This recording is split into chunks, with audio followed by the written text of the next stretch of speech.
Mr. Craig Hodges and Mr. Mahmoud Abdul Rauf. How you doing, sirs? Doing fine, brother. Appreciate you. Wonderful. Thank you very much. Well, I appreciate both of y'all coming on the rematch today, basketballnews.com and Fly TV. And I wanted to, I reached out to both of y'all because you know how much respect I have for you. Everything that you've done, everything that you sacrificed. Y'all are athlete activist legends. And y'all and we've grown into friends. And it's really, always humbling that throughout my whole career, I studied y'all and looked up to y'all. And now I could say that we're, brothers and comrades and friends. So that's really an honor for me. And I interviewed you both for both of my books, We Matter, Athletes and Activism, and for Police Brutality and White Supremacy, the Fight Against American Traditions. And, whenever something like this comes up, talking about this Kyrie Irving situation, I always make the connection back to you all. And I don't know if everybody's really making that connection the way that they should, talking about the backlash and the level of backlash that you all received.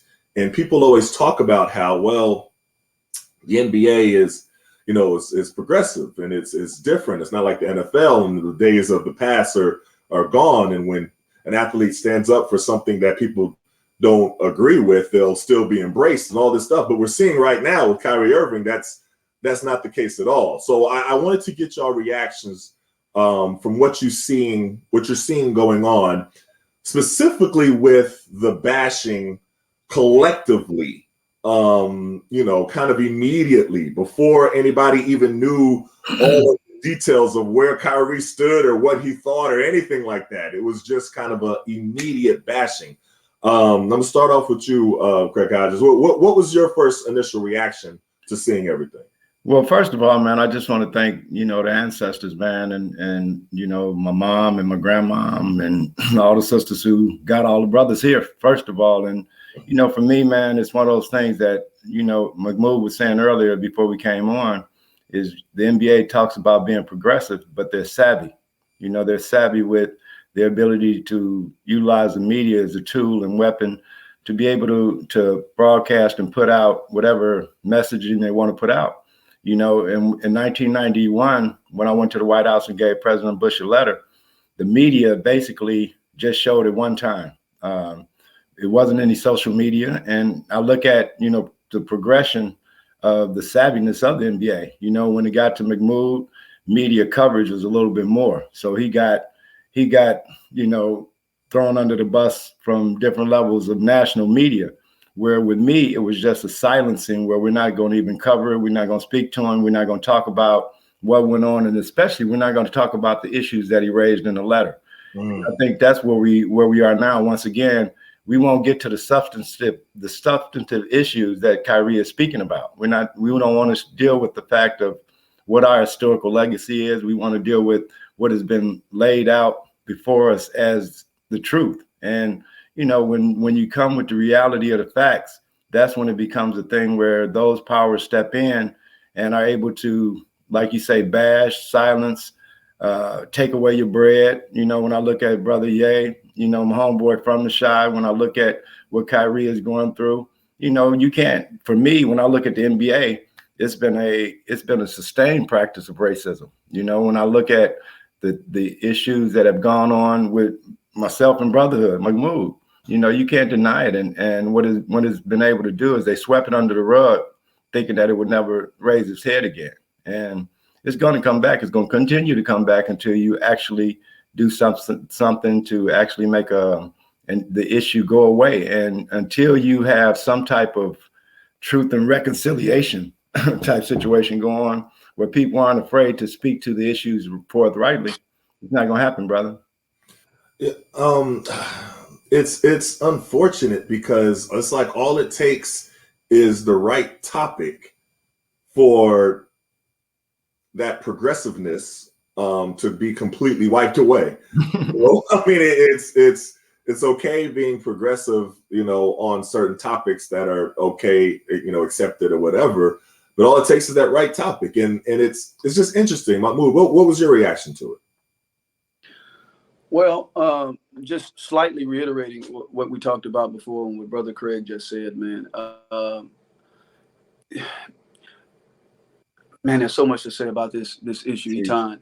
So many things were crossing my mind, man. One of the fact that when I, Kyrie is just being unapologetically who he is, and I think he's a young man, whether we agree with him or not, or anyone.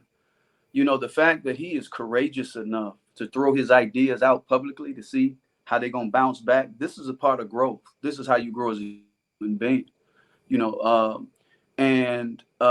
That's the first thing. And I think as a result of that, being who he is as an athlete, and he's articulate. I talked to him for about an hour, months ago. Man, many months ago, and his whole thing, man, he's just on trying to evolve as a human being. Kyrie he can be, and he understands that he's learning. And when you're learning, there's going to be some missteps along the way. None of us is perfect. We're going to say things that, I could have said that better. We're going to say things, that was totally inaccurate. And we're going to say things that, regardless of what you say, I'm holding on to this thought and I'm owning it. And this is what I believe, whether you like it or not. And so he's moving in that way. And establishments like the NBA and other establishments, whether it's the ADL, whoever these organizations are, they don't like that type of brass black man that's gonna be out there like that. So I knew when he was speaking like that, especially if it's anything related to something dealing with Jewish, there's this immediate condemnation that comes, and this silencing, this, and I call it it's intimidation tactic to really discourage discussions. This is what I believe. And I was reading something this morning, and there's this statesman named Alan Eban, distinguished statesman years ago, and it still holds today.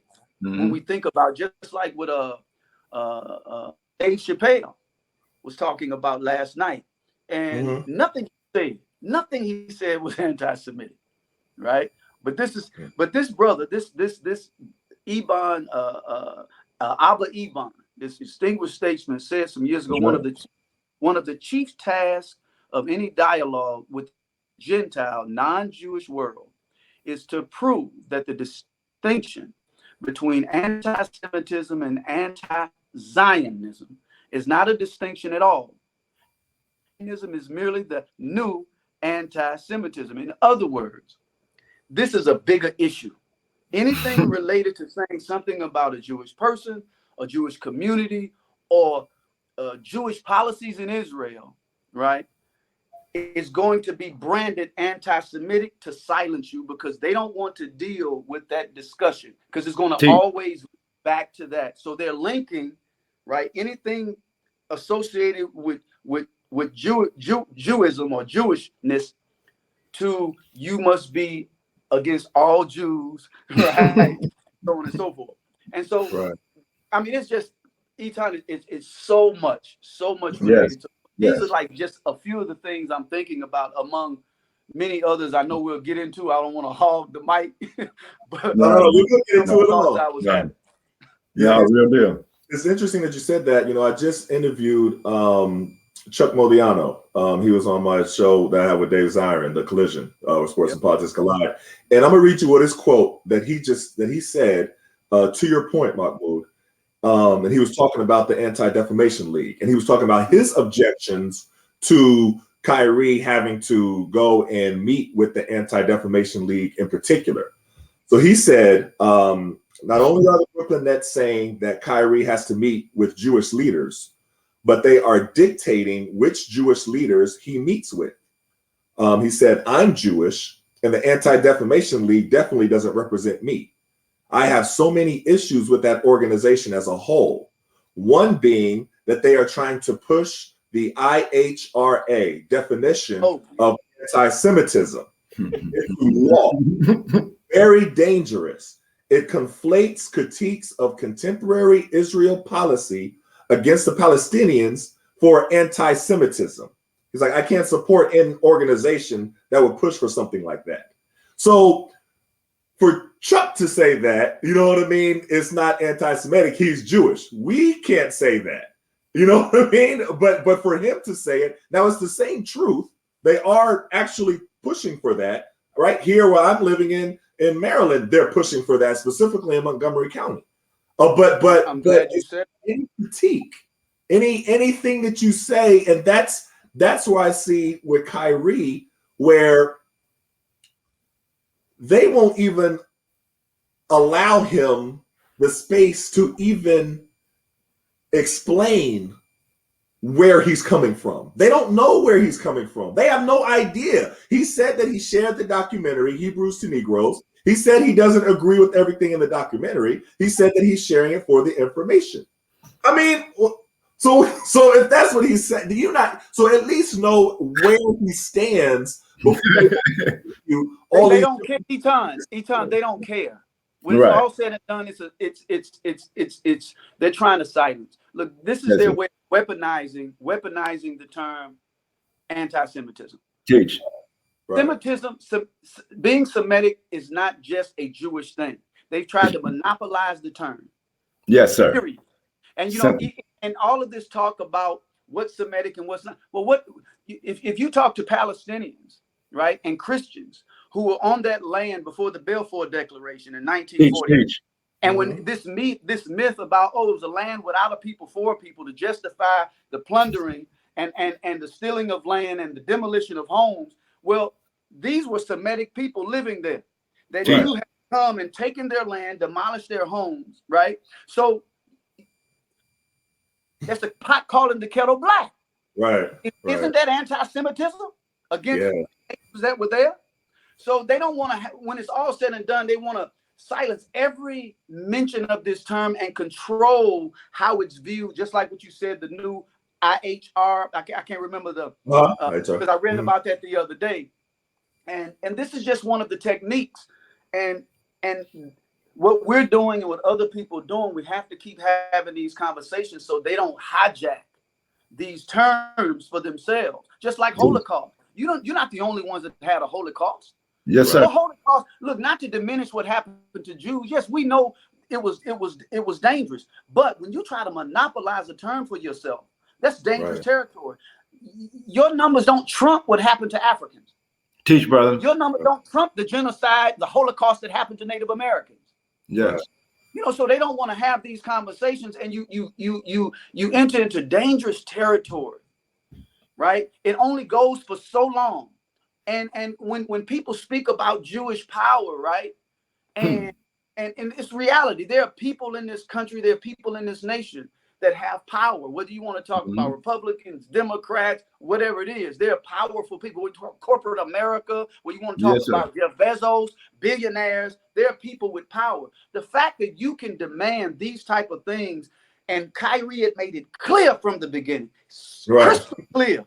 That, like, how can I be anti-Semitic, regardless of what you agree or disagree? How can I be anti-Semitic when I'm when I'm who I am? And then and I don't agree with everything, but yet you want to keep like digging and digging. And instead of, you would think that people that have gone through this type of abuse historically, right, that you know what it feels like, right, to have this treatment, that you wouldn't approach it from the position of destroy and kill, but instead of understanding, heal. Right. But they come with a destroy and kill mission right off the bat. And the ADL has a history of spying on democratic organizations, on ACLU, on local Jewish human rights organizations that's against racism. And they have a history of that. So why would you want him and the demands that you're placing on him? You didn't place that on Brett Favre, who's $77 million. Matt Kellerman, I think his name, was talking, well, if there's one thing in there, it disqualifies everything else. That's academically irresponsible. You know how many things historically in universities that, Christopher Columbus discovered America. Oh, we throw all the history out now. Right. In medicine, more side effects than their benefits. Throw all the medicines out now because there's one little thing. Right. This is academically irresponsible. No, you deal with that issue. Yes. Oh, Negroes. What's the name of it again? Negroes. Yeah. You don't throw the whole thing away. You say, hold on. We disagree with this. Let's talk about it. But you want to throw the whole. That doesn't exist. That's immature. So let me break down, because I watched the entire documentary. all 3.5 hours of it. And I watched it slowly so I can digest everything. I wanted to be able to really, watch everything so I can intelligently speak and critique and the actual film. I know y'all haven't watched it, right? I haven't. Right. So let me tell you, I've watched it. So let me tell you my critique. The documentary, Hebrews to Negroes, is basically Ronald Dalton Jr. He's the author, and then they made the film, the documentary, based off of his book. And so he's making the case for the original Hebrews, God's chosen people, being black or darker skin or basically not white. And he's providing evidence to support that claim. So he goes through science, DNA. He quotes different philosophers from around the world, Greek philosophers, Rome, all these different philosophers. He quotes archaeologists who found ancient remains in Israel and their findings after examining the bone structure and the nose and the jawline. And he says, their conclusions of this could not have been white people. These had to be black people or darker skinned people with, consistent with what they found with archaeology. He shows that. He examines the disbursement of the 12 tribes all across the globe, West Africa, Native Americans, Ethiopians, the Tao Indians throughout the Caribbean, the Aztecs, the Mayans, the Incas, the Benin people, Aborigines in Australia, et cetera, et cetera. And the similarities, he shows the similarities in their language, Hebraic customs, their prayers, the circumcision, the ceremonial washing of the hands, all these different Hebrew customs that they have kind of intertwined with their customs, right? Showing the connections to those people.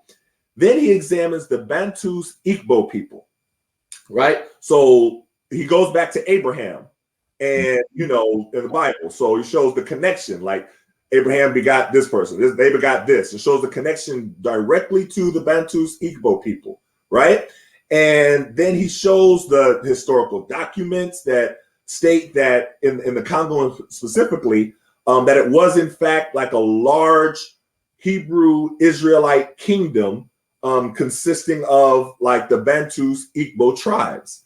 And the tribes incorporate a lot of people. If it's like the Malua, the Babaleke, the Sakuma, the Bagande, the Timni, where my origin is from after doing the DNA test. I'm from the Timni tribe.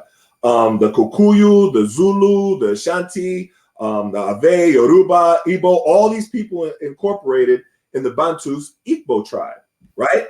So then he showed how all of them documented how they migrated south from Israel to Africa by way of Egypt. And, he's showing like the word Sakuma and, how it actually means, like the people from the north. So he's doing all of that. So my question to people who want to throw all that, it's like a documentary. It's like it could have been on a National Geographic or something like that, is if you don't like the film, instead of wanting to ban it, can you undoubtedly disprove the drawn connections made in Hebrews to Negroes that the Bantus Igbo people are the Israelites of the Bible? And can you disprove that with opposing facts or evidence? And if you can, that's where the discussion comes.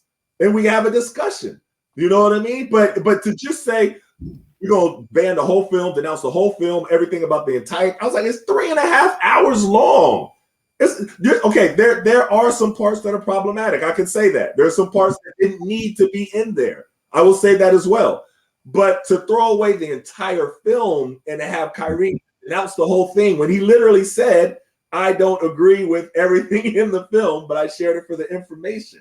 And that's really they don't even want to have the discussion. Like take a complete, it's anti-Semitic discussion over. And that's my issue, Craig, because it's like, you should be able to discuss anything. You know what I mean? To me, the wild part though is, where did you get it from? You got it from Amazon, but none of that's coming across. We're not talking about You know, and that's to me is the billionaire part of this thing, that, you know, it's a certain level that you get to and you can hide behind this thing that it's about economics. You know, and when I look at the record labels, you know, they do the same things. They telling us that we're not trying to stop violence. It's about economics. I got to feed my children too. Now, you know, for me, the research on this whole Jewish thing is I go to them and look at what their researchers are saying. So you look at Arthur Kessler, who wrote the 13th tribe. You follow me? Okay. We talk, it's been 12 the whole time. Where did this 13th tribe come from? You know, and now you're able to, like you say, you're able to have the levers of power. So when I talk about somebody like Kyrie, how can he make any power moves over anybody on the Jewish level? But when it comes to Mahmoud, myself, Kyrie, Brother Ye, you're able to pull a certain power move. And that's when I'm saying that, you know, when you talk about real racism, those who have been affected by it never get to tell the story. So one of the things that I'm saying, like when I'm looking at Charles Barkley, when I'm looking at Shaq, you know, Kenny to me is he's that point guard, you know what I'm saying? And he's able to make sure I try to keep it at an even keel, but knowing what's really going on, because those guys they were there when it happened with me. You know what I'm saying? And they didn't have one thing to say. When I look at Charles and I'm saying, you're talking about Adam, you know, you're talking in first person term where this is your boy. Okay, since he's your boy, why don't you have a sit down with Mahmoud and myself and Adam Silver?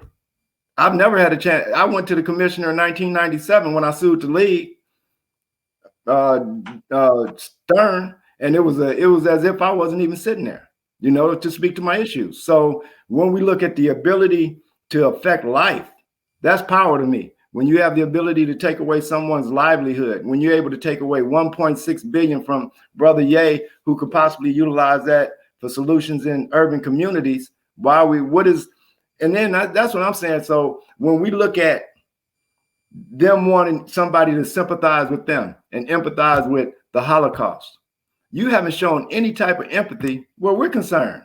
None at all. Even to the point where you have the ability through your institutions. Okay, we play on your squads. Why haven't you leveraged any money within these communities where we play at to put in programs that will affect where we come from? Mm-hmm. So this whole thing boils down to one thing to me. When Bob Marley said, until the philosophy that holds one race superior and another inferior, you telling me? Until that's eradicated. And now that's where it comes to. It comes to the origin of things. They don't want to deal with the origin of life itself on this planet and where it comes from. So if the origin of it all comes out of Ethiopia, then if it comes out of that, then Judaism, Christianity, all of that sprang out of the womb of a sister. So we have no discussion here where I'm concerned. Y'all don't want to deal with the fact of who, you think about it. You have erased sisters off the plane, and this thing is a God, a man. What about the sisterhood? When we go to the sisterhood and we say, okay, we don't want to talk about what part those who are Jews had in our enslavement and that relationship. You're anti-Semitic though. Don't say that. You're gonna be anti-Semite. And that was the cool part that I loved about Dave Chappelle. When he came on and he read the little, you know what I'm saying? And those are the things where, and the cool part, brother, too, is like this. At which one in time, if we all are courageous on the level of Kyrie, regardless to what seeming power you have, do you really have that power, man? Mahmoud and myself, yeah, we love to hoop. We still hoop without their arena, and we still love the game. But at the same time, the economics of it, the business of it, the business of being able to silence a brother like myself at a point in time when I was at my highest earning potential. And I had already said, whatever I make in the city of Chicago, I can leverage my salary to do something community-wise. Yeah. Once again, spoke a little bit too soon. You know what I'm saying? And now in learning and seeing, man, young brothers are standing up. Had a chance to talk to Dr. John Carlos, and he said, when he saw brothers like myself and Mahmoud take the stand that we took, he knew those were seeds that they had planted in 1968. Okay. And that's real, man. And so when I look at some of the positions that brother like Kanye, he was in Chicago when we rolling. So I know some of the stuff that we were doing from Operation Unite and organizing our folks, they were seeing that. So those are things that I see now, and I'm saying, yep, it's coming whether you want to or not, because the truth has to rise, man, and it doesn't need verification. You know what I'm saying? It's going to play its way out. You know, it's interesting because Malcolm X talked about the media a lot back in the 60s, and I was listening to some of the excerpts, and, you know, when the whole thing with Kyrie happened, and everything that he said, he could have said like yesterday. Like yesterday, literally. Yes, and it's just amazing that how quickly the media jumped on Kyrie. And, you know, like I said, I took my time to watch the movie, right? Mm-hmm. And I can say 95% of the movie, you know what I mean, it was just presenting the case of the original Hebrews not being who everybody thinks they are, that they're not looking white, not being somebody. So that was that. So, and I can say that 5%, that little bit, there was like, okay, and I can tell you exactly what it was. There was, in chapter 1, there was this part where it listed these falsehoods. It said, you know, falsehoods that have been established. And one of the things that it listed, it was actually number 3. It said, and I'll quote it, it said that 6 million Jews were killed in a Holocaust during World War II.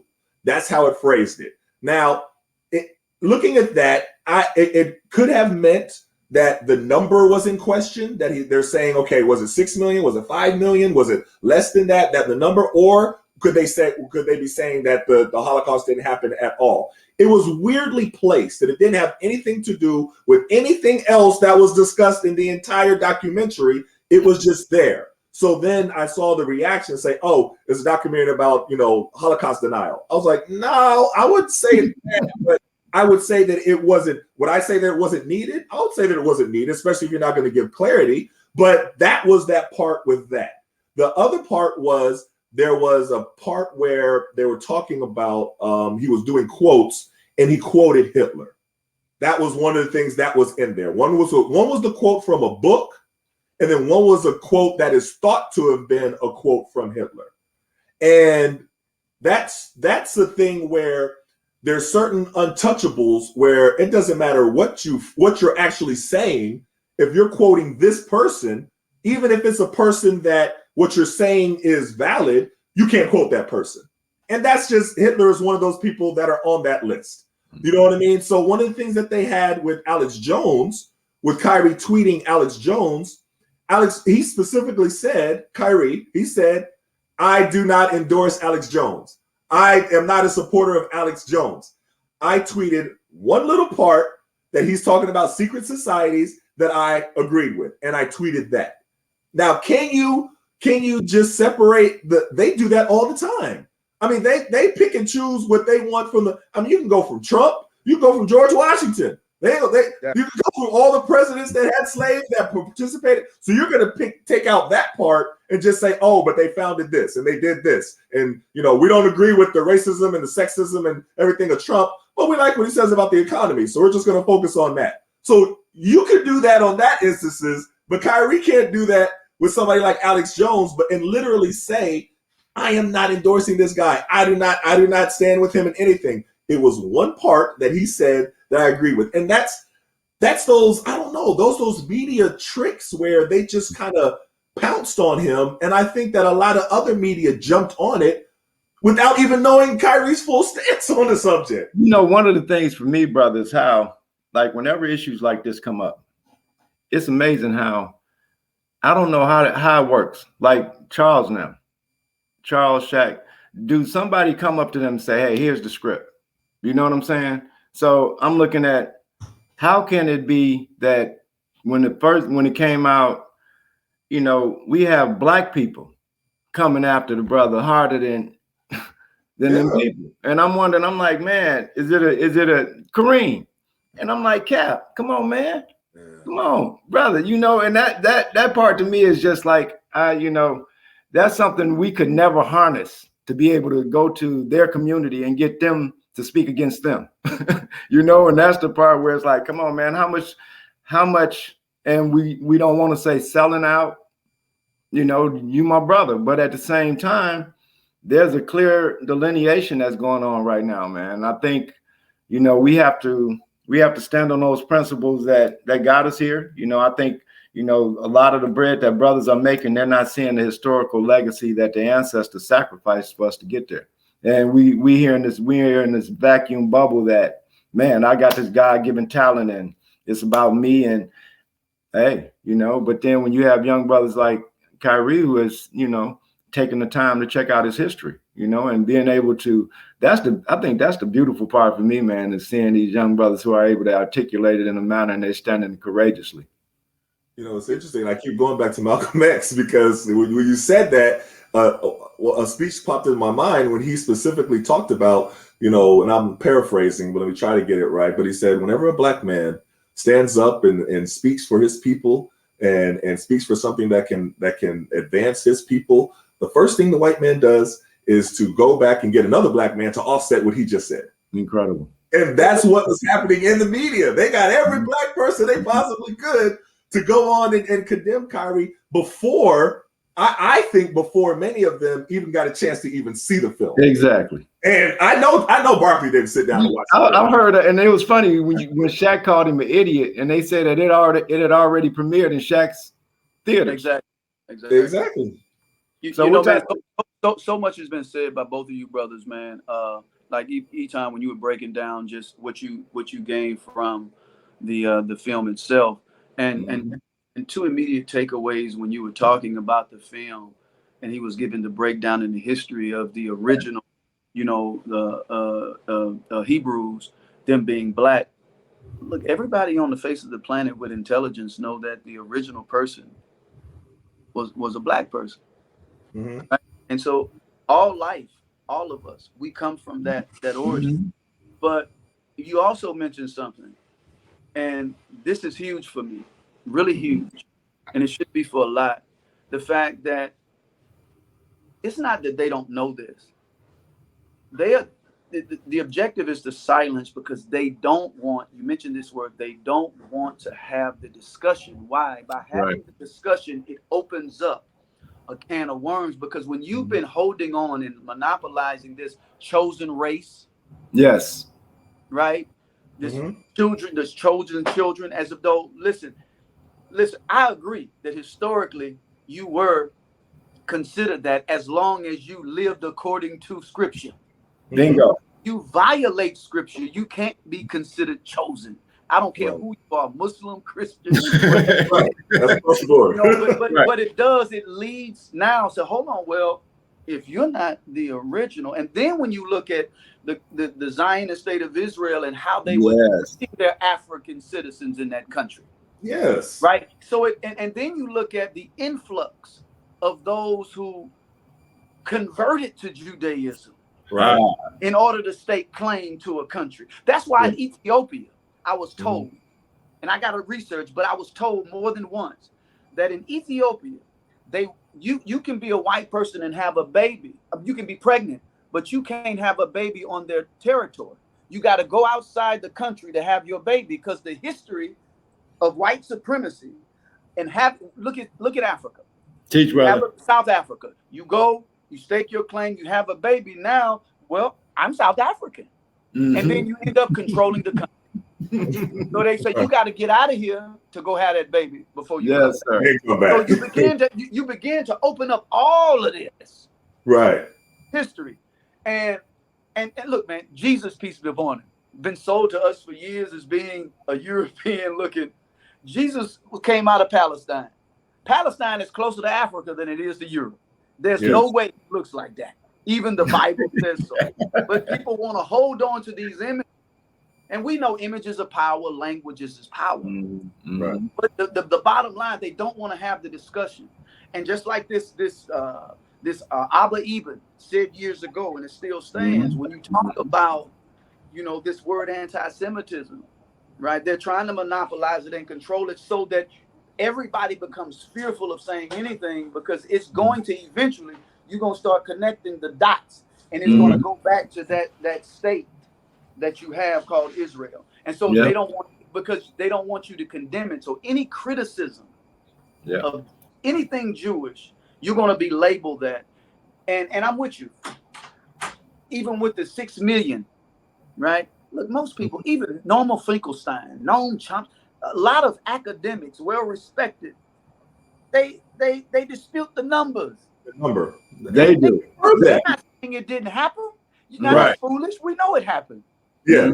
But you're trying to.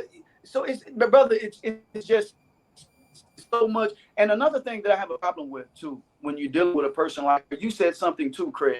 You said something very important, and I don't know if you caught on. You said you talked about leveraging your wealth to help communities.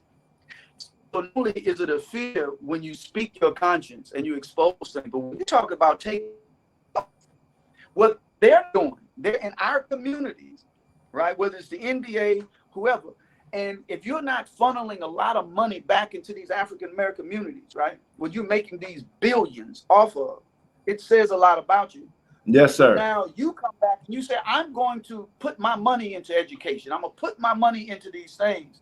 This is also something that threatens them, because, this is a black man who knows how to use his wealth. We don't mind the ones that don't, because they're going to give it right back to us. But he's giving it to them.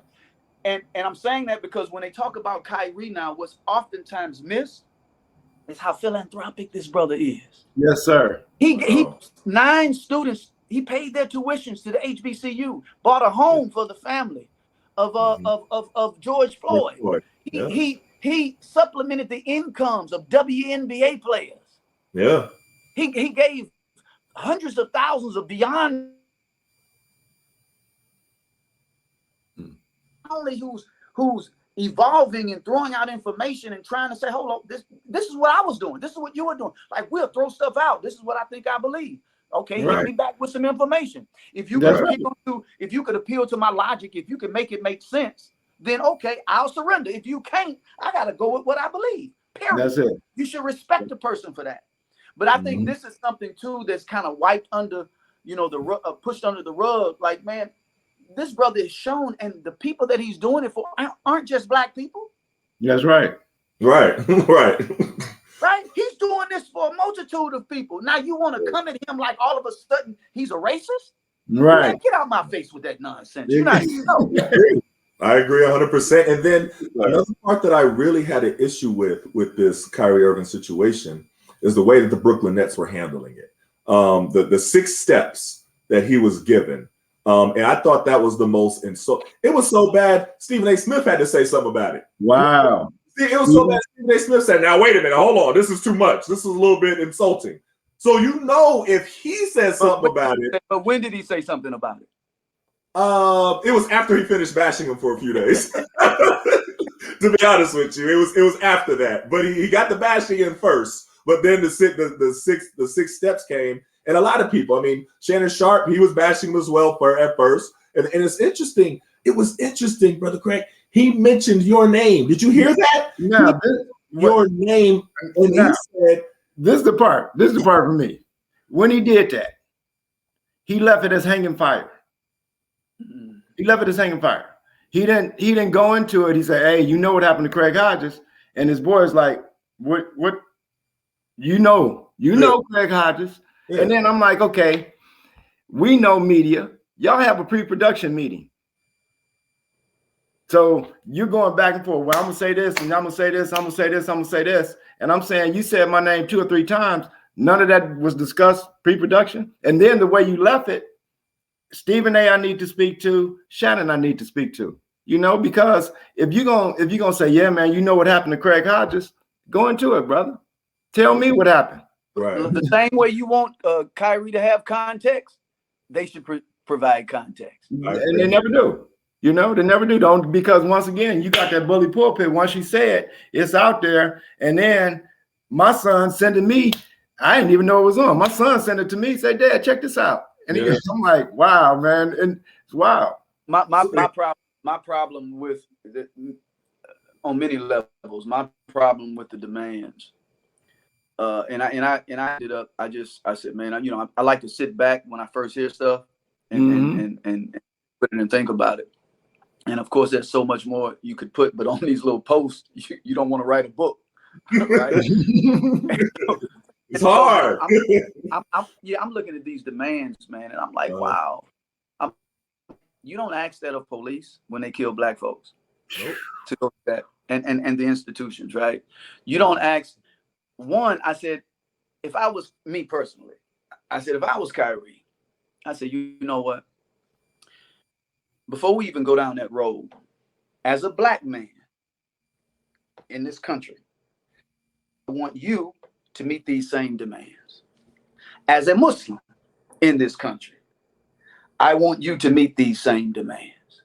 As a Native American, because he's got that in his blood with the history of what's happened to him and what continues. I want you to meet with organizations. I want you to give $200 million to this organization. I mean, $2 million to this organization. I want you to have sensitivity training. I want you to do this. But every piece of me, because every piece of me, black man, has been exploited and misused, right? As a Muslim, the exploitation has been there. As a Native American, the genocide, and you don't hardly even see no Native Americans that exist no more. They didn't kill them off so much. So until you can meet those demands, we can't have no conversation about meeting these demands. Yes. And for me, I didn't even see what the demands was. Once they told me it was 6, I said, I know what's up right there. I ain't even got to read it. I ain't got to read it. You know what I'm saying, man? We dealing with the numbers of it. Oh, no, definitely. It's just interesting because so to your point, Mahmoud, about the police officers, I work with a lot of the family members of victims of police brutality. And I, just co-wrote Emerald Garner's book for her.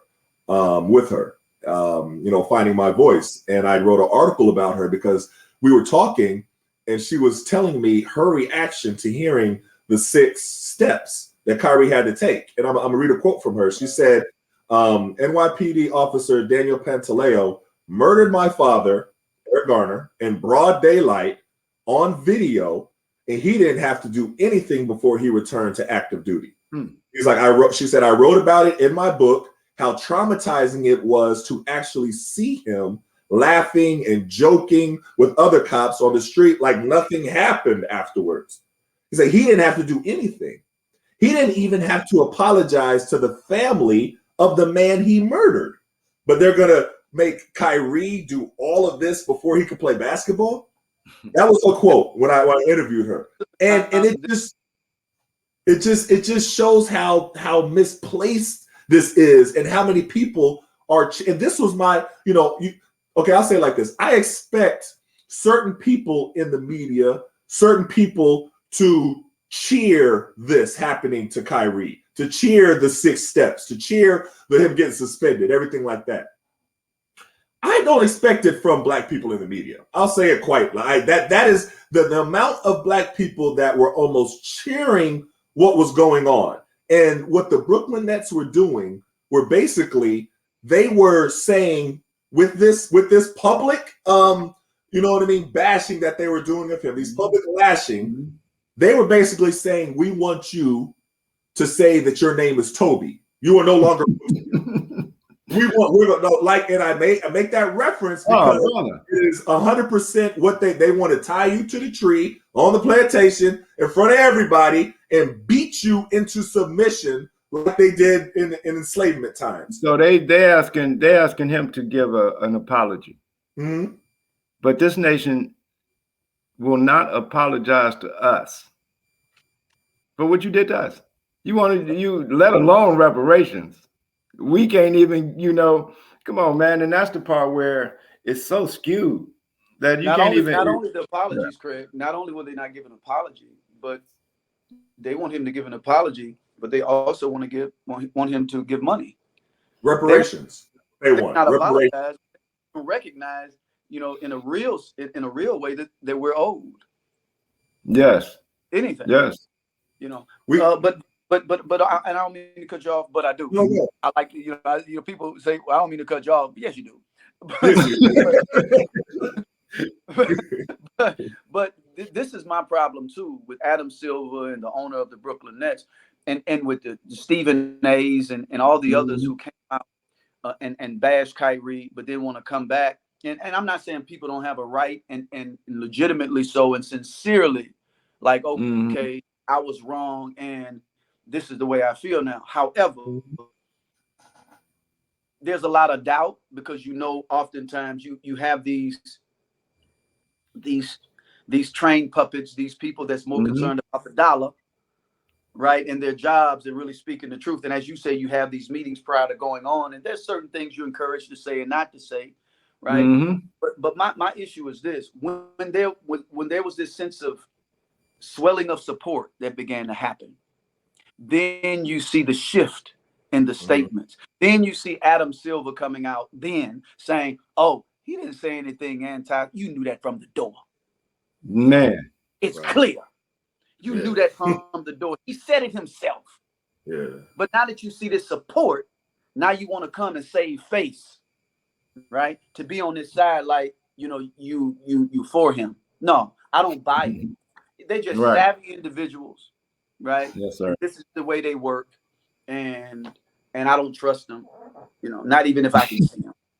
It's interesting because you mentioned Adam Silver, and I told you about this as well after I interviewed him. I interviewed him in my book, We Matter: Athletes and Activism. And for this, I'm going to actually show a clip of the interview. So I'll show it. They wanted to know, under an Adam Silver administration, say you have Mahmoud Abdul Rauf happening now, where he expresses how because of his Muslim beliefs he can't pledge allegiance to the flag but only pledge allegiance to God, and then you come up with a compromise. Would he then be punished? And likewise, Craig Hodges, who after they win the championship goes to the White House and hands the president a letter of grievances. Are those things that you would deem as punishable offense from players? That's the number one question that young people ask. I'll deal with Craig Hodges first. I mean, be quite honest, I don't know exactly what happened in his situation in terms of what the consequences were of him passing that note out. So I'll only speak as to the situation today.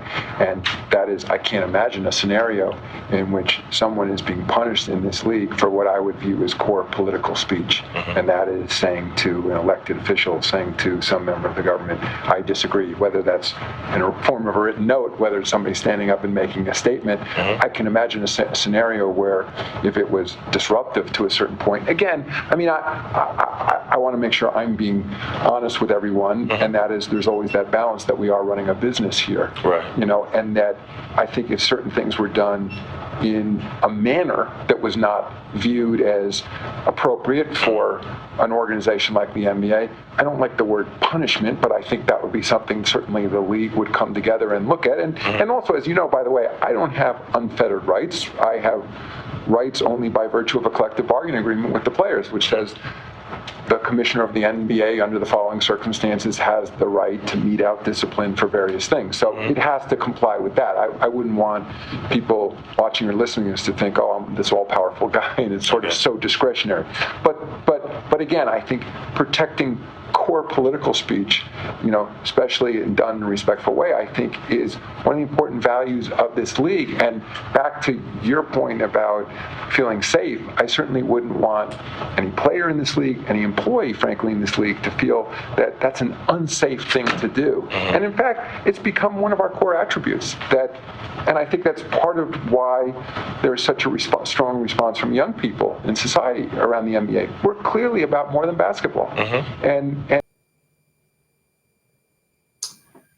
And so that was Adam Silver telling me how much he values athletes using their voice. And we spoke about you, and I pressed him a little bit about this. We spoke about you two in particular. And I asked him, remember I called both of y'all right after the interview. I wasn't even all the way away from it. And I was like, oh, I got to call him immediately. I asked him, if you were in power, if you were the commissioner back in the day when David Stern was, would you have punished, I said specifically, Mahmoud Abdul Rauf or Craig Hodges? And he said, well, I didn't see that they did anything that was worthy of punishment. That's what he told me. It's in my book. And he said, I have a respect for athletes using their voice. And I pressed him. I said, well, would you punish someone who speaks out about something that you disagree with? Because that's always the caveat. You know what I mean? It's always anybody can applaud someone they agree with. We see how the right is applauding Herschel Walker now and acting like he's just brilliant because they agree with him. You know what I mean? The left does that too with athletes when they speak out and they agree with them as well. So it happens on both sides, just to make that clear. But I asked him that, and he said no. He was like he said there was no more. He was talking about Craig Hodges in particular. He was like, how more respectful can you or presentation can you have but presenting a letter? He's like, that was the most respectful way that you can, and then we have a dialogue. You know, the part of that is, go ahead. And I hear you, but that's it's documented in my book. Yeah, and the part for me is okay. Go ahead, Mahmoud. No, go ahead. Yeah, what I was gonna say is, he made his position. He said he's not, but he works for a board of governors of owners, so he's not representing what their beliefs are.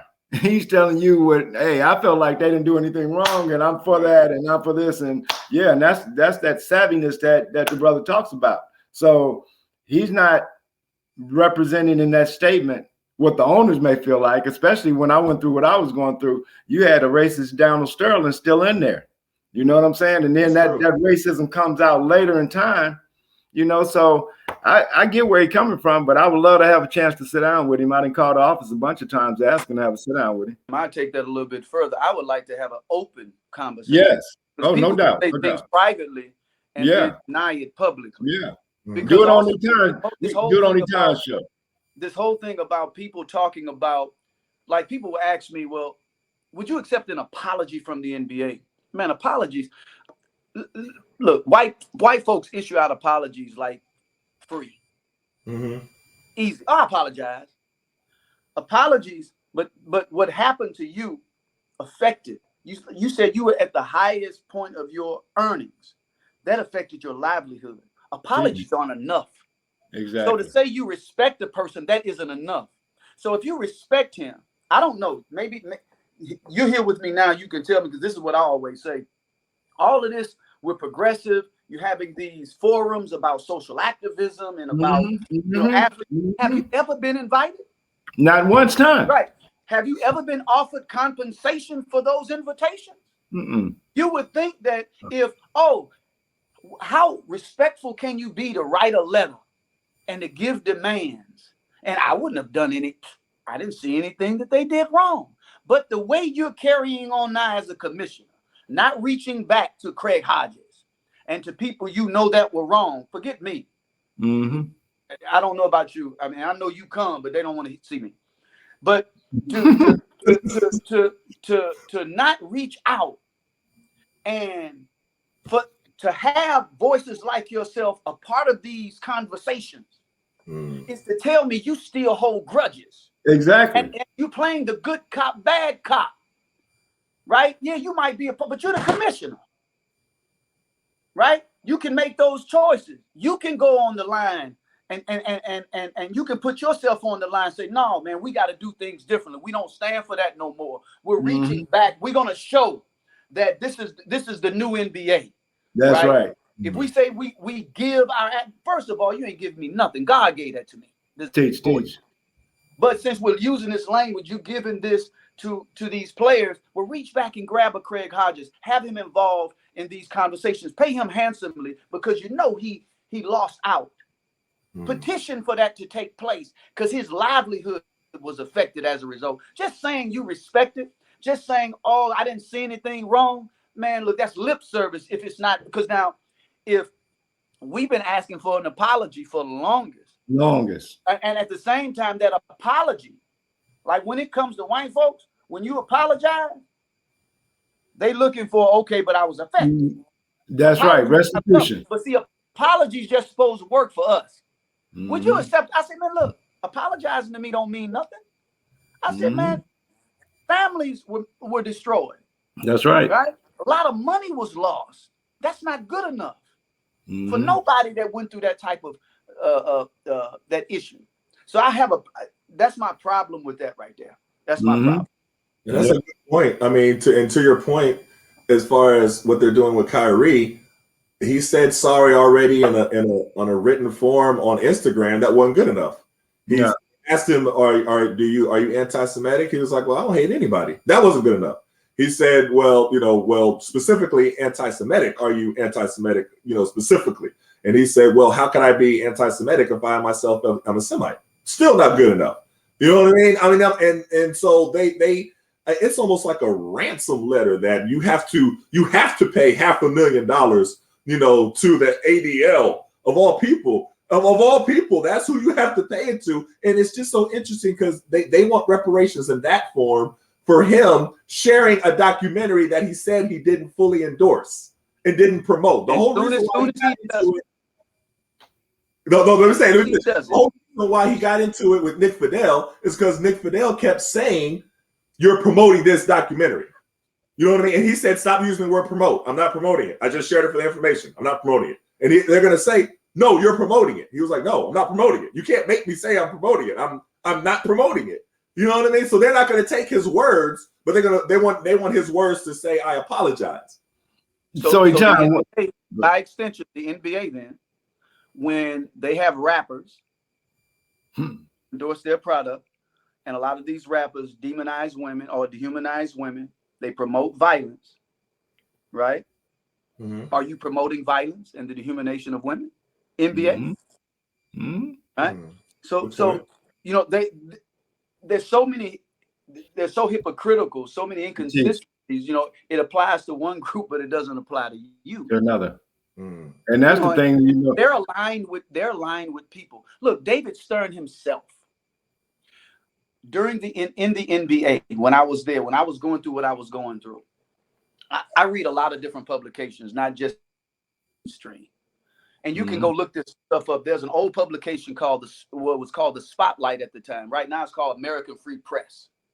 Okay. And you can go back into the archives and check it out. Right before the war in Iraq, before the public, they notified the public we're going, there was this private meeting in Davos, Switzerland. The dignitaries, the so-called elite. If you've been at that meeting before, you'd have to only pay $10,000 to come back. If you've never been, if it's your first time, you had to pay $15,000 to attend. The meeting, in this article, it was talking about the people that were there, the Colin Powells, president, prime ministers. They said also in attendance is NBA Commissioner David Stern. This meeting was to map out which corporations were going to steal what resources in Iraq before the public was announced that the war was taking place. The oil, all of the reasons. I'm like, damn, what are you doing there? How did you get this info? But that's supposed to be politics and basketball, and sports supposed to be separate. But yeah, y'all coming down on me for the very reasons, right, of what you're supporting. Right? But see, and I mentioned this only a few cases, and it's documented.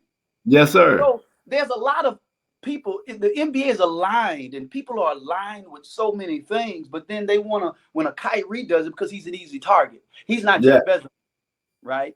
Then he's easily to attack, to send a message to us.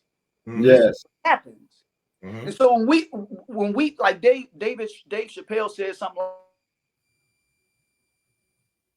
I got to tell you, Hollywood, and he said, the Jews.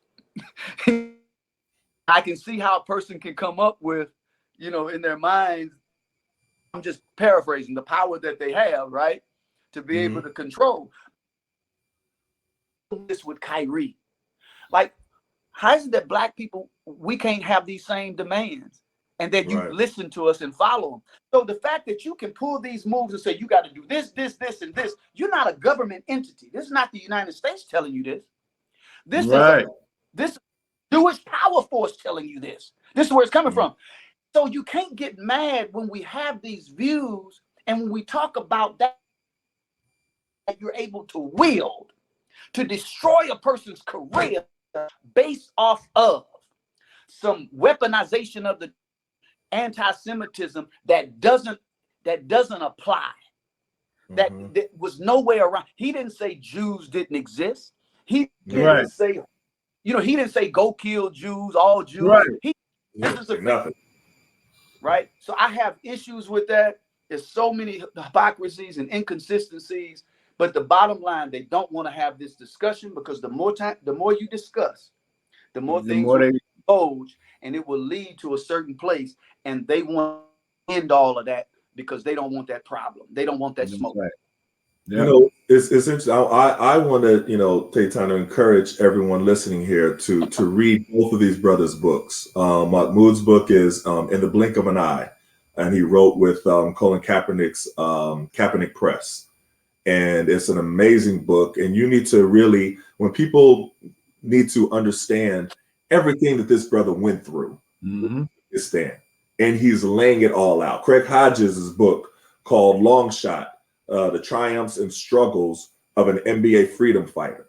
So when you have somebody who just throws his names out like, Shannon Sharp did, and I respect Shannon Sharp, I disagree with how he conducted this one topic. Like we was talking about before, you could disagree with one thing and not disagree with the whole person, and vice versa. It seemed like it was a code to me. Yeah, like a code.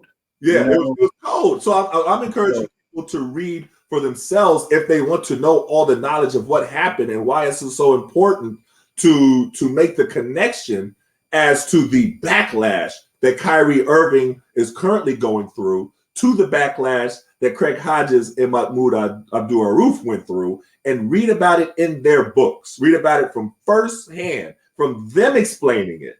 Sometimes you can read somebody else talking about it, you know what I mean, or something, but read from what they're saying about it and what they went through. There should be some, and it's so interesting when you're talking about reparations. Right here in DC, we just had this big reparations rally. All these people, it was an amazing rally, right? That's not even up for conversation for any other politicians, both Republican or Democrat. But you saw what happened with Kyrie. The first thing they said is, we're going to say the exact amount, $500,000 that you have to pay in reparations for the harm that you caused. Out that tweet that you said that you don't even all the way agree with. That's amazing to me. And then it's so amazing to me that so many people, I keep saying it, but so many Black media in particular were like cheering them on. Oh my goodness.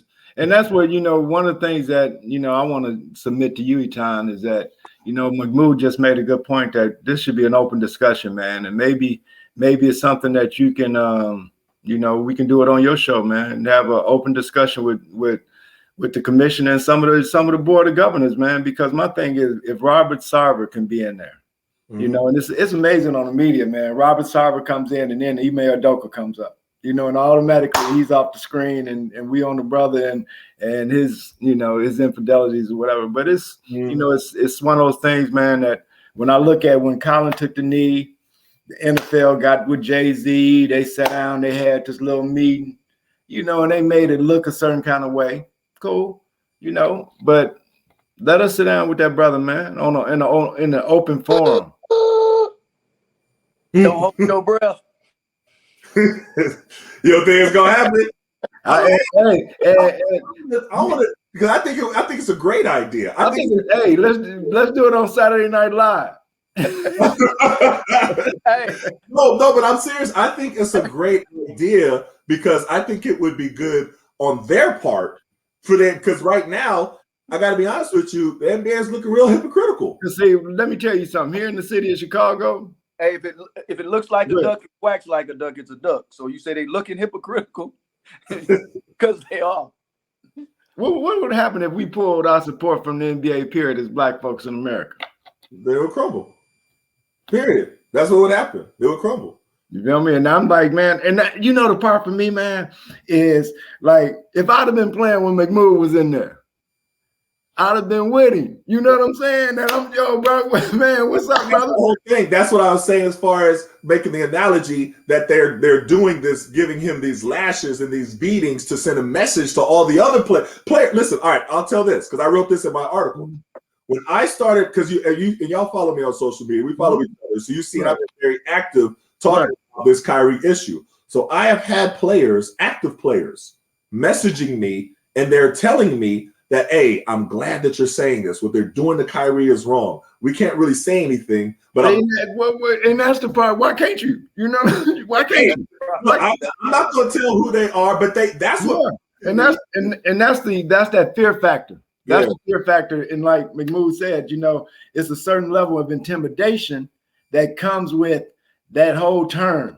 You know, and it's so wild when, you know, when you growing up and you hear about, man, don't say nothing about them Jews and that kind of thing. You wonder, man, are they like the mafia? You know what I'm saying? Are they going to roll by and knock on your door and spray the, you know? So it's like a certain power perceived. And my thing was, even when, you know, when I went to the White House, man, gave Bush the letter, okay, then I don't get to play. Then I'm coaching with the Lakers. We win championship. Barack is the president, okay? They take 2 planes from the Laker organization. I'm the only one that didn't get to go. And that was so wild to me. Wow, I didn't know that. Yeah, I was the only one getting, and then, you know, Gary Vitti is the trainer. So I'm assistant coach, and, you know, we getting itineraries. Everybody got an itinerary in their coach's locker but me. And I'm looking, so he's trying to slide over to me and tell me, yeah, how'd you know? I'm like, what's up, G? He's like, yeah, man, we going to the White House. I was like, yeah, I know I ain't going. He's like, how you know? I'm like, everybody else got an itinerary but me. But tell Barack, at least Bush let me come. you know, man, yeah, what you mentioned, Etan, about, I just had this conversation with someone in the NBA, and they told me, they said, so many athletes come up to me and they said, man, if that was me, right, that I wouldn't accept those demands, and this is ridiculous. And I said to her, I said, this is one of the problems, is that people, they don't say anything. They don't say anything publicly. They say these things under their breath. And a lot of people, man, remain silent, I think, because they want to feel safe, right? And from being labeled a troublemaker, right? From being labeled anti-Semitic or what have you. But you know, when you accept that inferior status, your self-regard suffers. And no one, when you betray your conscience, no one escapes it unscathed. And this is what's happening in conscience. You know, and you gotta you have to live with yourself and sleep with yourself. But this is, you know, and some people talk about patience. You know, we just got to be patient and things are working itself out. Look, man, George said something years ago that stuck with me. He says, patience taken too far is cowardice. You keep talking about just be patient. Even Martin Luther King said, wait, we waited long enough. Right? And so this is one of the issues with us, man. And but we need voices, whether we agree. Look, man, we're not going to always agree. None of us on this panel. No human being share the same faith. Right. No two human beings are going to agree on everything. But you have to learn how, in some ways, to agree to disagree. And like James Baldwin, I think, is reported to have said, as long as the disagreement isn't rooted in my oppression. Teach. Right. So when we begin to disagree, and now that disagreement leads to policies that's going to affect me economically, that's going to affect me physically, that's going to, then hold on, now I got to fight you differently. I just can't disagree theoretically. Because now you're implementing things that's affecting me as an individual, and then by extension affecting my community, and it's going to be dangerous to the society. So, but we got so much work to do, man. And when it comes to that, we need to develop that type of courage. And this is one of the things I appreciate with Kyrie, and because they want to get you do type me stuff. And I'm starting to read more of what people type in my messages, because you can learn a lot. And he said, man, he lost me with the flat earth thing. He lost me.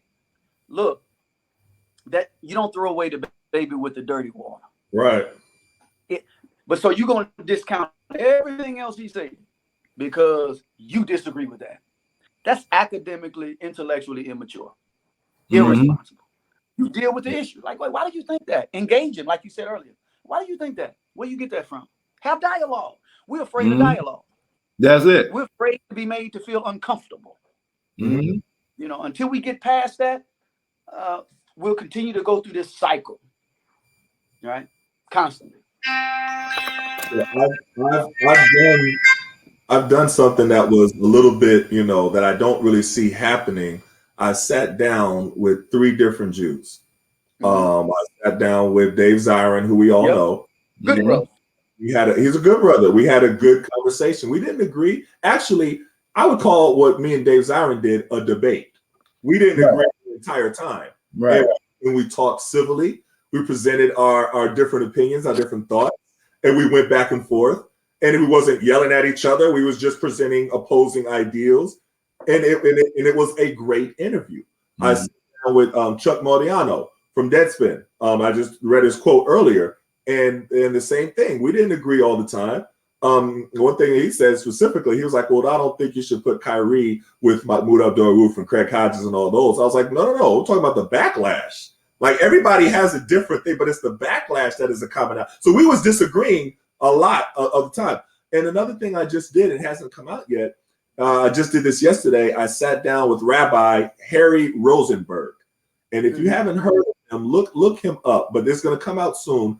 But he is someone who, and we disagreed a lot as well. But we also agreed a little bit. And he agreed that with Kyrie didn't do anything wrong. And Kyrie didn't say anything that was anti-Semitic. And so sometimes in your disagreements, you can find some type of common ground.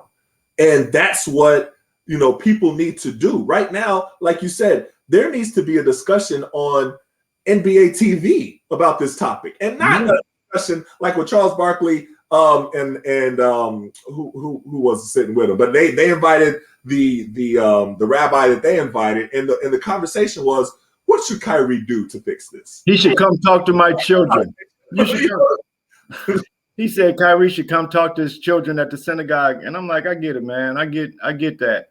But at the same time, I'm saying, 1993, man, you took my ability to do what I was capable of doing. All right. And that within the context of that, it's one of those things where we can just write it off. We were able to silence him because there wasn't any social media. Mm-hmm. But at the same time, man, when we talk about the economics of it, man, they never come to people who this thing has happened to.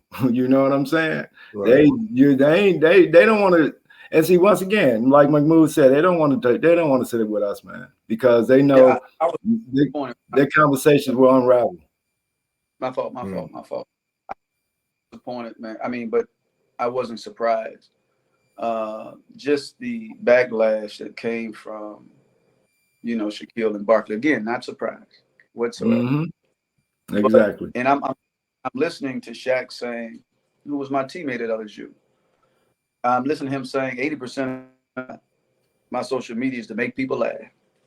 The other thing is to inspire. And then the rest of it is just say what I want to say. Mm-hmm. And I'm saying to myself, well, that's your social media. Kyrie's is probably different to make you think. Mm-hmm. You just want to make you laugh. Right. That's the difference between the two. Everybody has a different thing. So you should expect him to be like you. And you talked about his hypocrisy before. You had, why aren't they on you? Because you showed it in your theater. Mm-hmm. Oh, just like you accused Kyrie, he should have known he's an idiot. Well, isn't that your theater? Shouldn't you have known what you were to the public? Why aren't they condemning you for it? Why are you hiding that fact? And I know you know it because you conversations. Why didn't you come on and say, hey, I want to make an apology to the Jewish community because I, like Kyrie, I showed it in my theater. I promoted it. Now that's a promotion. You get money off of it. You get paid. You. Yeah. Kyrie didn't get paid for putting that on his site at all. So what's worse? You capitalize financially off of it. And that's the problem. You don't even want to have the conversation. Like you just want to, when you use a word like an idiot, and they said it like 3 times on TNT. Come on, man. Don't even pay attention to anything that he has to say because he is not worthy of your time because he is a blank, whether it's idiot, stupid, buffoon, whatever. And I'm just like, yeah, I know. And I have so much respect for Kareem, but I disagree with him on this topic. And I can say that very clearly. I do. I mean, I would have loved to see you know, someone have, and then this is the thing. This is what I wanted to say when you was talking about that earlier, Craig.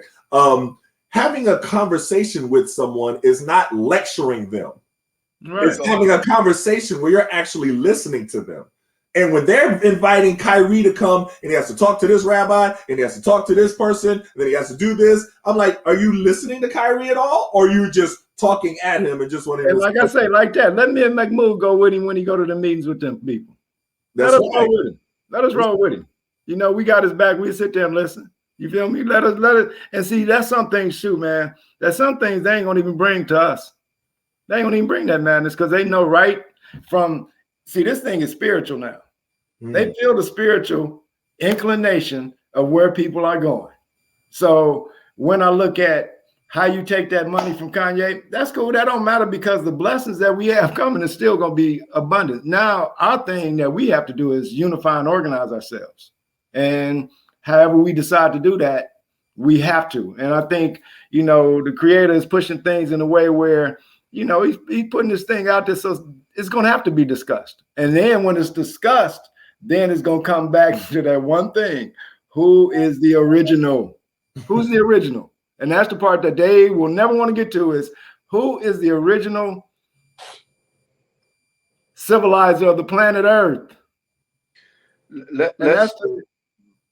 Oh, I'm sorry. It was back. It's in and out.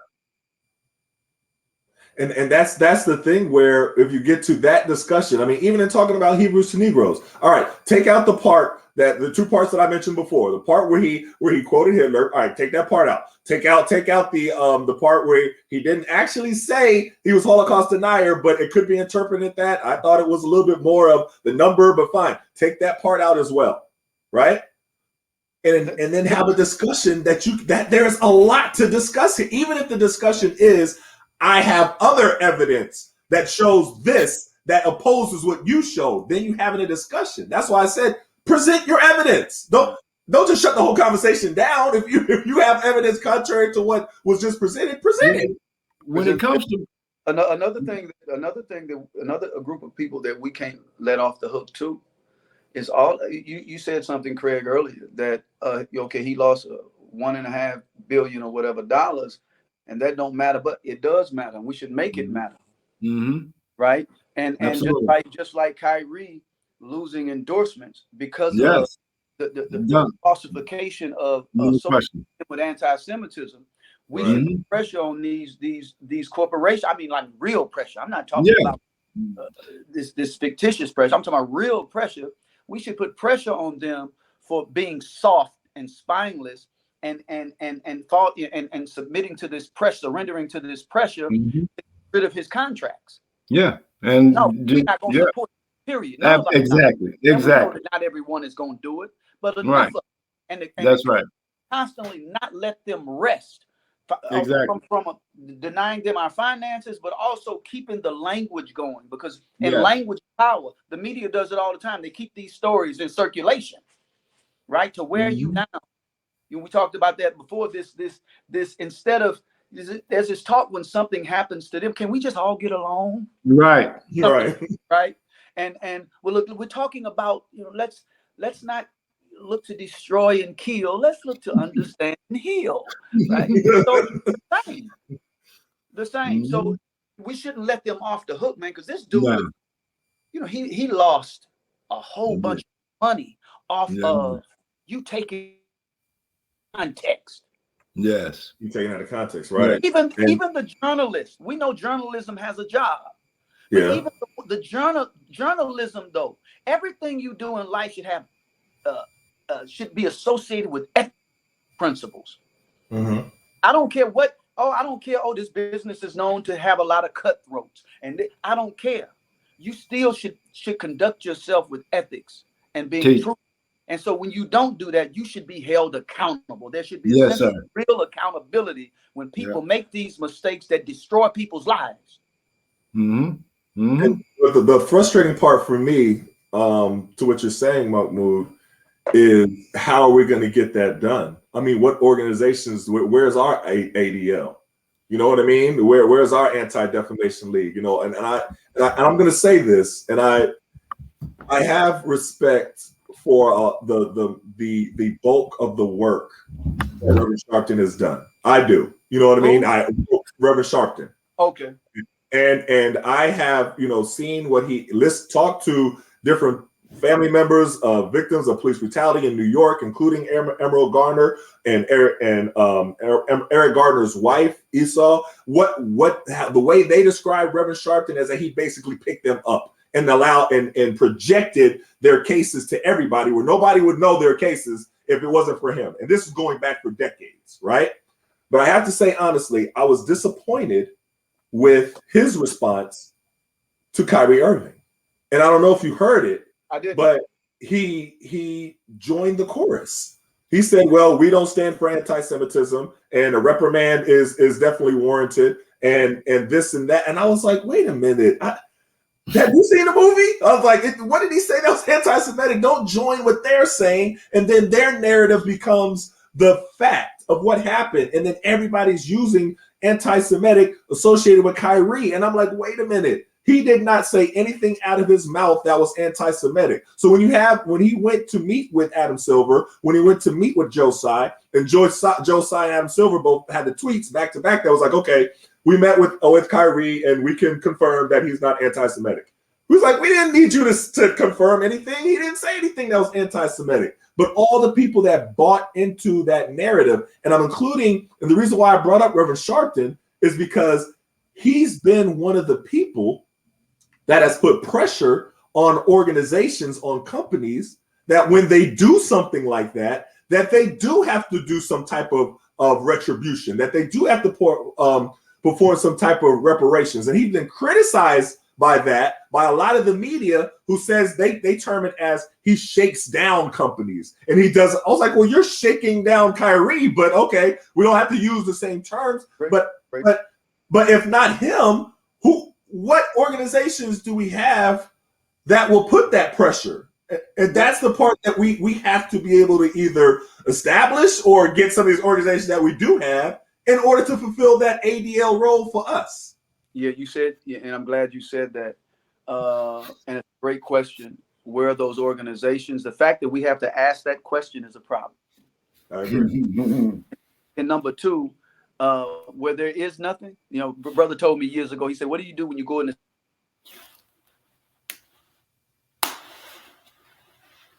You make them, create them. So that's business.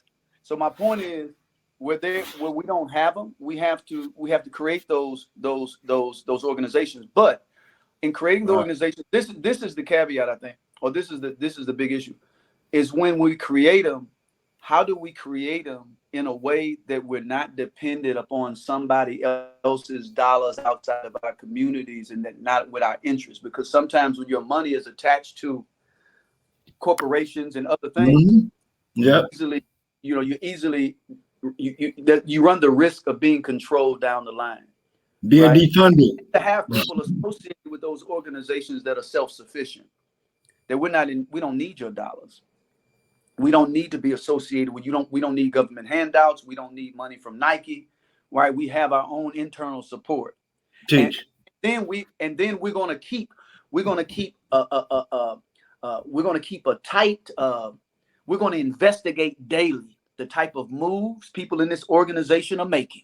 If we feel that you're venturing off the road, away from our frame, of, where we're headed, we're gonna try to pull your coat. But then you gotta go, because we need, there's not going to be a dictatorship, a long 20-year, term. Teach. Right? It's going to be based upon your productivity and how you serve these issues. And so that's the tough part, because so many of our people, as you know, whether it's in journalism, whether it's in politics,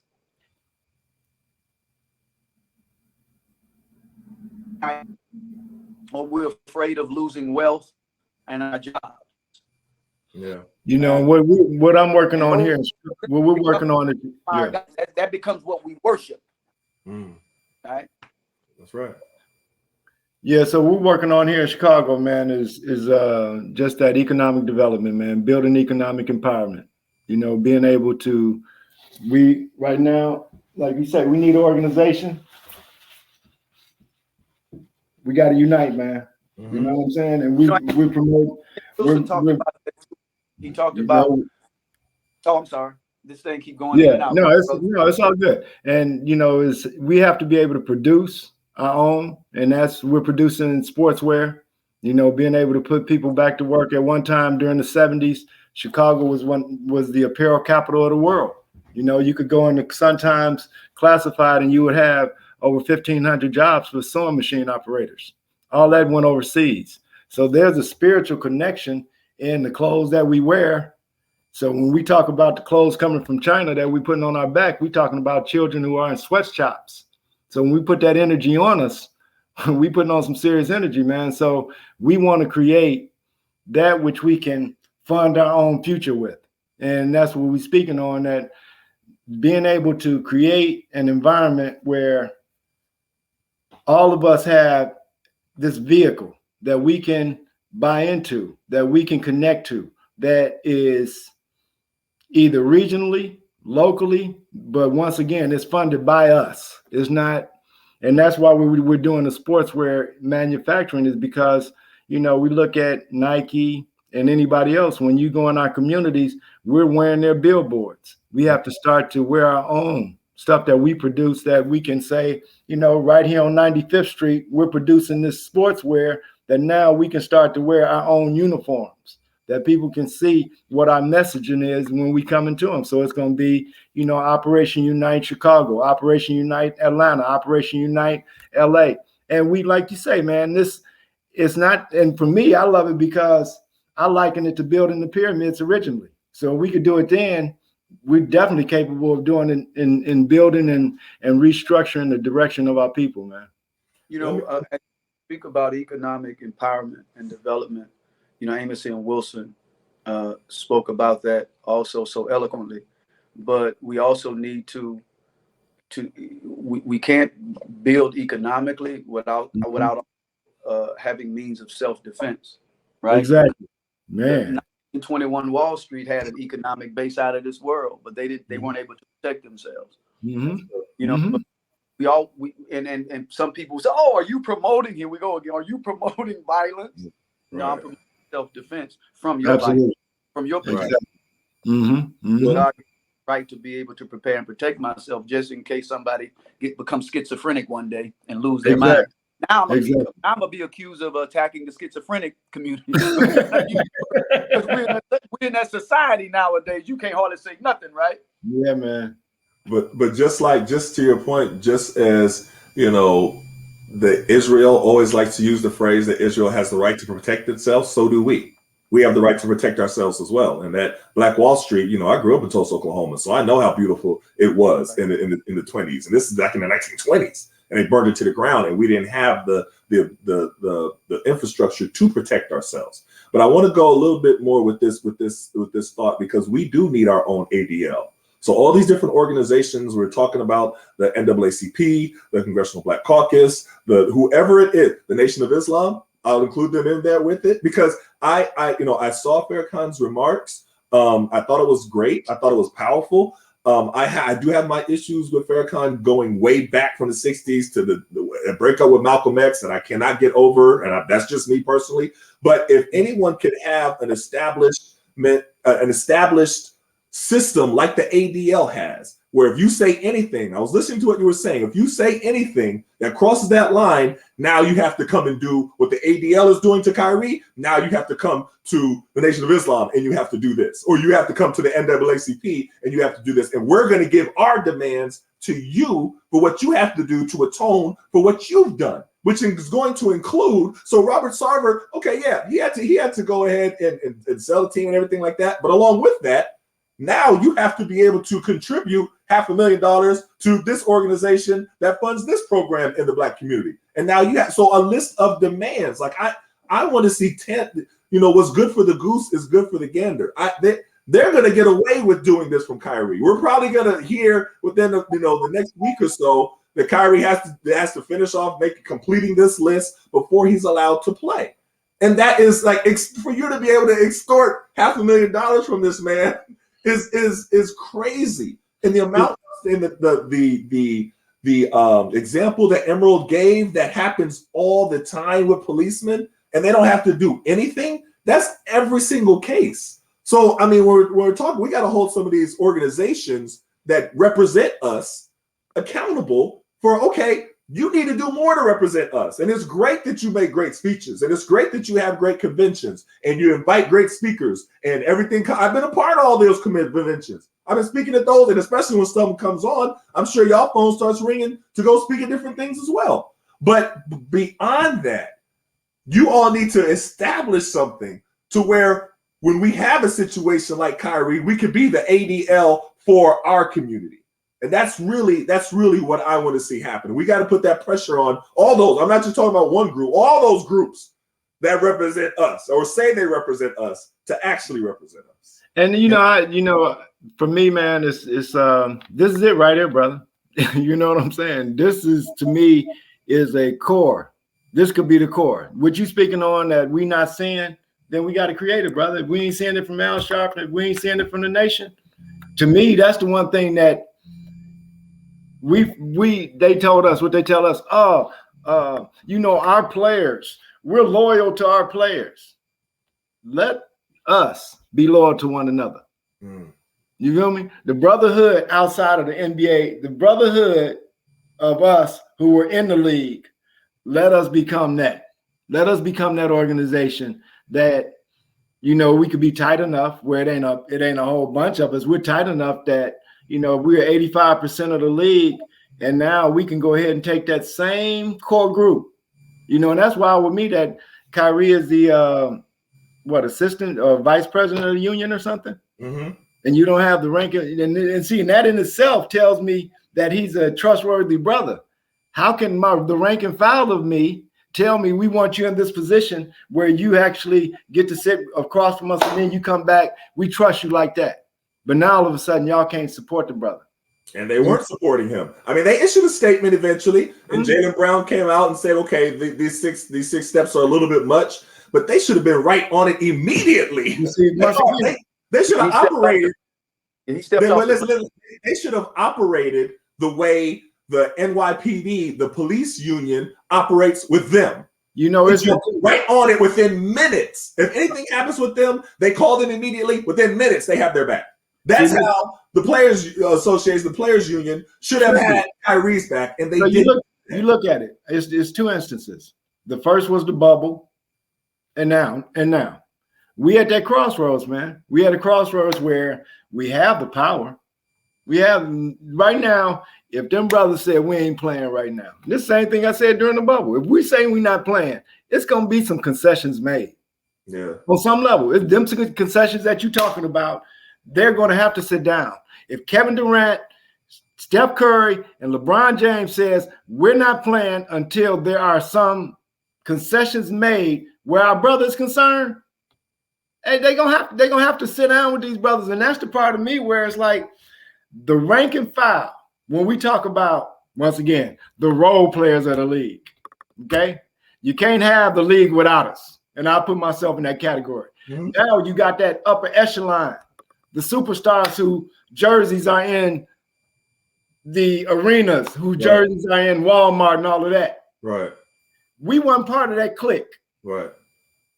Mahmoud might have got close to it, but they got him before he could get there and get his residuals. Right. But I'm saying that we who have been there, we know that there's a certain bond that we have as brothers who play in the league, just from our work, the work that you have to go through just to get there. Mm-hmm. We respect that from one another. Mm-hmm. Now let us build from that point to say, okay, we know that it was a generation before us. The generation of the brothers who was changing their names in the league, that when it was nothing, NBA meant nothing but Africans. And then in 1979, Magic and Bird came along, and now we have what we need from a commercial end to satisfy our white clients. We still got the black brother who got he got the swag about being Magic, and he has the great bright smile. So now we can pit black and white. Now we got our black hat and our white hat, and we got this Converse thing going on, and we can promote. But the whole time you promoting it, it's a certain air of racism in it all. Definitely. You know what I'm saying? So now how do we can do something about it, brother? What you speaking on right now? To me, you're the spearhead. You're the spearhead because you have the NBA pedigree, the league shit, excuse my French, and then you got where we are right now, man. You know, and that's where it is, brother. For me, it's like we have the ability within what we have done from a professional end within that realm. We've seen it. We've seen it, and we've seen where the nuances of, you know, come on, Hodge, MJ and David Stern. David, what's his name? David Falk. I come out of the locker room, yo, Hodge, let me holler at you. This ain't never happened. I come out of the locker room, MJ, what's up, brother? Peace. It ain't never, yo, Hodge, let me holler at you. Now, when you want to holler at me, you standing there with David Falk. David don't even hardly speak to me, man. Now you want to ask me, do I want to be the president of the union? You feel me? And if I would have went for the president of the union at that time, I'd have been going bumping heads with my homeboy Isaiah to do your bidding. Man, I don't want nothing to do with that. You feel me? Because I'm not going to be your rubber stamp for you to be able to say, I'm going to take my players over here and you're one of my players. And now we're going to, whatever the collective needs, our needs are more important than the collective. Right. I think you said something really important that we gotta reach out to the superstars and getting the LeBrons, Jaylen Browns, you know what I mean, the Steph Currys, the ones that we know that are conscious in the league. You know what I mean? To be able to get, I mean, I hated that the first thing they did when the whole thing happened with Kyrie is to run to LeBron and get him, coax him into saying something that they can run with.